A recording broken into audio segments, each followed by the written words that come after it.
So a few years before I came to Goddard, I made a decision that I wanted to lead a devotional life. And what I wanted more than anything is to serve God.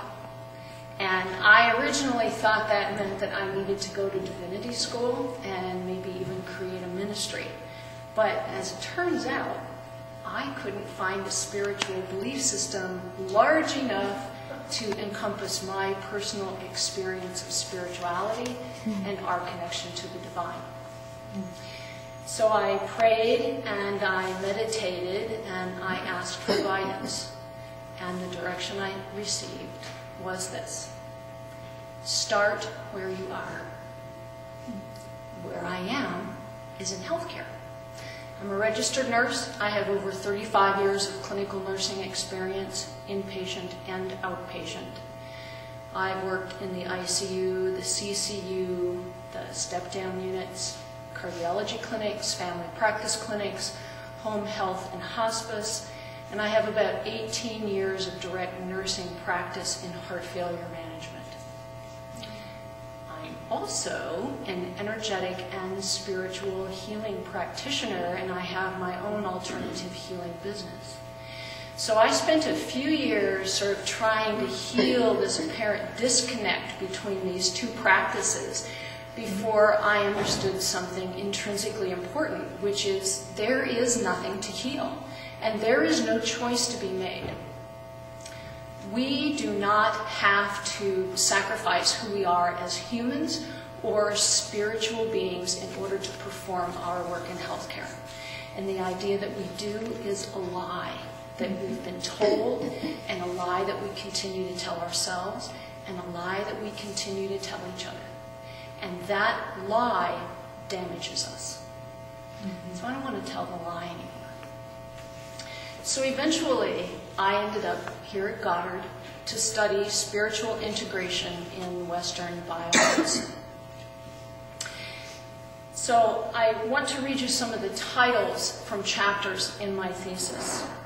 I began with a critical paper entitled Spiritual Integration in Western Biomedicine, Making the Case for Subspecialty and Continued Research. How an unhealthy relationship with death is holding healthcare hostage, and why a spiritual approach can free us. Quantum mechanics, metaphysics, and spirituality in healthcare. Symbols, sacred geometry, and architecture. Sound and vibration as tools for healing. The pedagogy of spiritually based leadership. One of my goals when I came here to Goddard was to create a curriculum for teaching spiritual integration to providers of Western biomedicine. And in my thesis, I was able to create that curriculum and have some discussion about how do we approach that? How do we even begin to talk to providers about integrating spirituality into their work? But one of the most fun things that I did was my last packet work in the spring of 2010, where I did some interviews with a number of biomedical providers on the subject of what spirituality might look like right now in their medical practice. I intentionally chose providers that I considered to be typical, meaning I didn't choose providers that I know to be using complementary and alternative medicine, and there are a number of them. I also deliberately did not choose providers that I know have a strong religious bias that impacts their medical decision-making. I really wanted the typical provider, the ordinary provider. I wanted to know how they think about spirituality and how that might look in their medical practice. Because one of the questions that I wanted to be able to answer is, why do we even need to have this discussion? And is there any reason to have a discussion about spirituality in healthcare? And I think you will see from the video that the answer is resoundingly, yes, yes, we do. No one that I invited to participate turned me down. although some of them approached it with some anxiety and even some trepidation.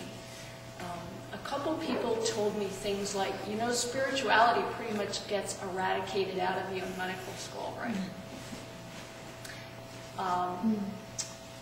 In spite of all that, they brought their whole selves to this project.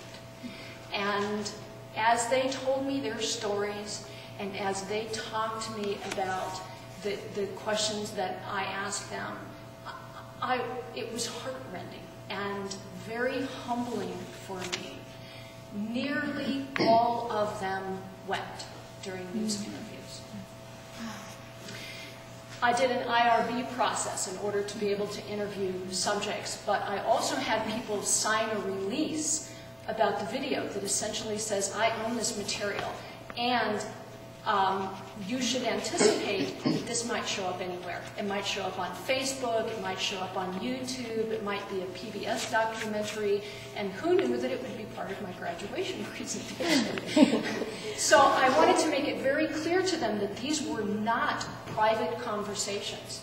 It's very difficult to know that you're being recorded about something that is your spiritual heart, and it might be shown to anybody, including your colleague in the office next door. But that didn't really matter. They came with all of them. And it was apparent to me that we had really tapped into this deep vein of something really intrinsic to who they are as providers of healthcare. The reason they did it is because spirituality matters. And they did it for love. I want to read just a little bit from the introduction to my thesis, and then, God willing, we'll start the video. Above all, there is this. We are not separate. And if I wrote nothing else, this would be enough to convey what my heart longs to share with you. We are not separate. We are not separate from our true selves. We are not separate from the divine. And we are not separate from each other.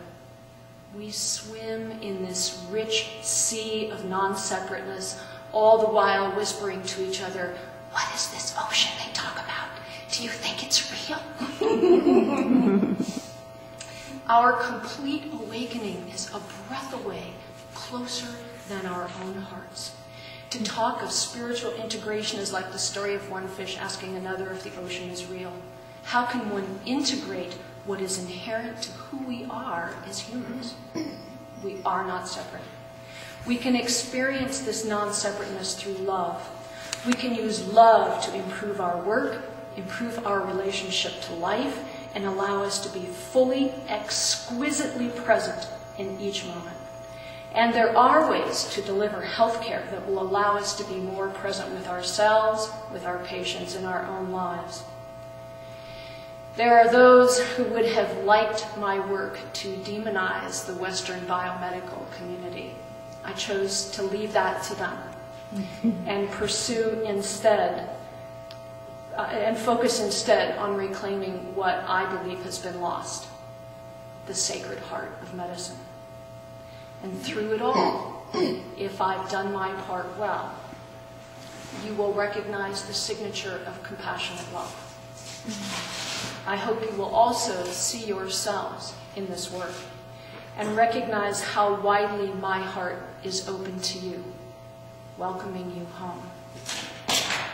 We are not separate. Alleluia.